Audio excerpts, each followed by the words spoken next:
Trump's former press secretary, Mr. Sean Spicer, Democratic strategist, host of the Rocha Revolution, Chuck Rocha. Good to have you both. Sean, what is the message on this? Well, look, I think there's a couple things. You're right. Gas is still a huge economic indicator for a lot of families and individuals in this country. They drive down the street like I do, and I look whether I'm going to fill my car up today as an indicator of how the economy's doing. The president needs to explain that this is bigger than that there's a safety issue at hand, both in terms of the threat that Iran posed to the American people, but also what it's doing as a hedge against China. I think that's, look, they understand the importance and the economics that it has politically. But I think that we've got to call Americans to a greater mission here, which is that we are doing something that will keep us safer for generations, while at the same time making it very clear that, yes, we will have to inflict some short-term pain on the American people at the pump, but it'll be short, and it will be for the greater good. A quick bump on that, and then I want to bring Chuck in. Sean, let's put to the side as a short-term thing. Well, it's not a hedge against China right now because they're getting their oil because the Iranians are letting it go through. The Iranians are actually exporting more right now during the war. So right now, China's okay, but that's short term. Let's see what happens. I'll give you that. On the bigger call to action, then you have to own regime change, don't you? And the president doesn't seem to want to do that, and we understand why. Yeah, I mean, look, I think that they are looking at the Venezuela model, which is that you can go in, find a person within the current infrastructure that will work with you. That's what they hoped for. I think Khomeini's son is clearly not that person.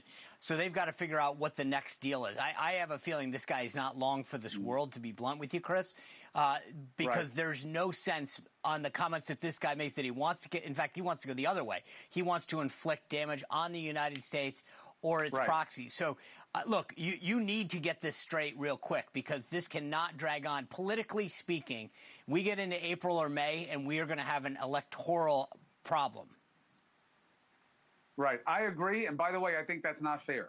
I think we're an impatient people. We're a social media culture. Everybody wants everything right away. We won't even diet anymore. We got to stick ourselves with a needle and lose 100 pounds in 3 weeks. But that is the reality. And that is those are the rules of the game. Now, Chuck, what is the play for Democrats here beyond how many times do we have to tell you that this guy sucks at his job? Beyond that, what do you do with this?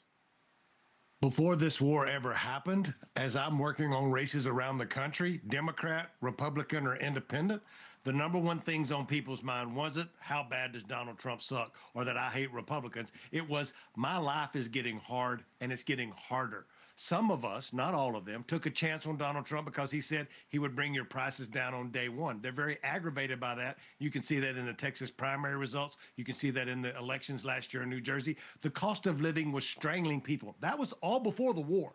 Now you add on the gas prices. Sean could be right. Maybe the American people will let you do this for a little bit. They may understand democracy, but I'll tell you, in all the polling and all the races that I've seen, it is not the way people are feeling right now. They feel like they're in a stranglehold, and there is this overarching anxiety about making ends meet. My son is a union pipe fitter and steel workers in Pittsburgh, Pennsylvania. He called me today and said, not only is gas going up, that's bad enough, but the gas bill and electricity bill are twice what they were 2 years ago, and I'm still making the same amount of money. I think that's what you're seeing with folks all across the country. Yeah, purchasing power is one of the hardest things to control in the macro. Go ahead, Sean. No, I think Chuck's analysis is right. Look, what I'm trying to do is explain what I think the messaging has to be. The president got a lot of credit for coming in and addressing a concern that people had. Chuck's right. I mean, look, to use a gambling metaphor, we've pushed all of our chips to one side. We believe that the policies enacted in the Big Beautiful Bill will yield a strong second and third economic quarter, which is what hopefully will reward Republicans. But if we're wrong on this, we're in big trouble politically. And I think the same thing is true in Iran, meaning I think the president needs to explain why we're doing this more, hope that people understand that message. But again, I don't disagree with Chuck on this. If this thing prolongs into April or May, you're right.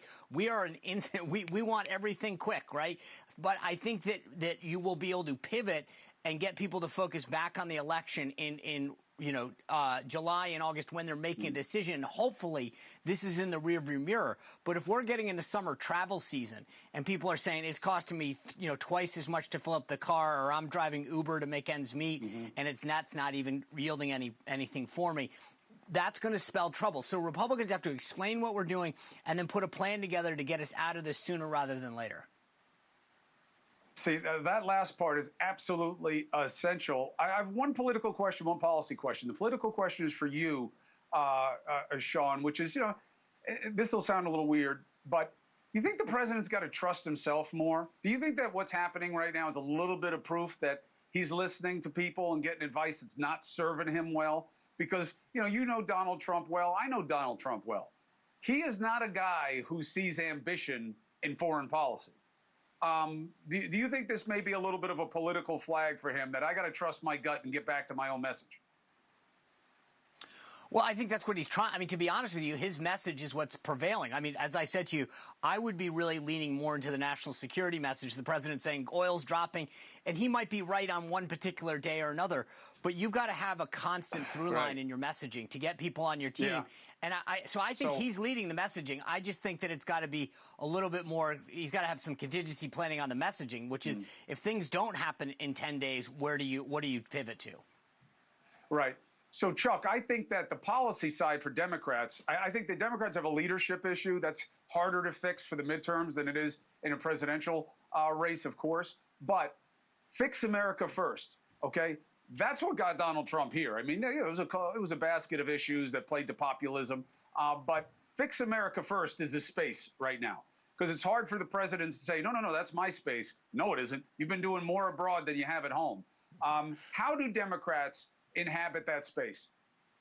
Well, it's the reason that I joined the Democratic Party. I mean, you've talked about this. Donald Trump has stolen a lot of the rhetoric that parties used to use to get working class stiffs like me to actually join the Democratic Party. We have to get back to talking about revitalize the industrial heartland and putting people back to work. But more than putting people back to work now, because there's a lot of folks at work, it's about bringing down either the cost down and also what we never talk about, Democrats, listen to me, making people make more money. It's okay to make more money. If prices are going to go up, so be it. Let's make sure we're all making more money. The problem is one of those has went up and the other one hasn't, and we're moving into a midterm election where no Donald Trump's on the ballot, so you don't get a surge of all these voters who don't show up. It's about motivating your base to show up in an off year, and right now all that motivation is with Democrats, and if gas prices stay this high, it's going to be really bad for Republicans because the narrative will be on our side. Yeah, you know what's the good news for the people watching this show right now? Being an independent has never been a better proposition as a voter, because they are absolutely the slice of the electorate that are going to make a difference. Anywhere you look on the map of these races that are contested, everybody knows who the base is. It's can you sway anyone? It's a good time to be an independent. Sean Spicer, thank you. Chuck Rocha, thank you. Thank you for watching. Subscribe below and download our NewsNation app right now on your phone, and you will get fact-based, unbiased news for all Americans.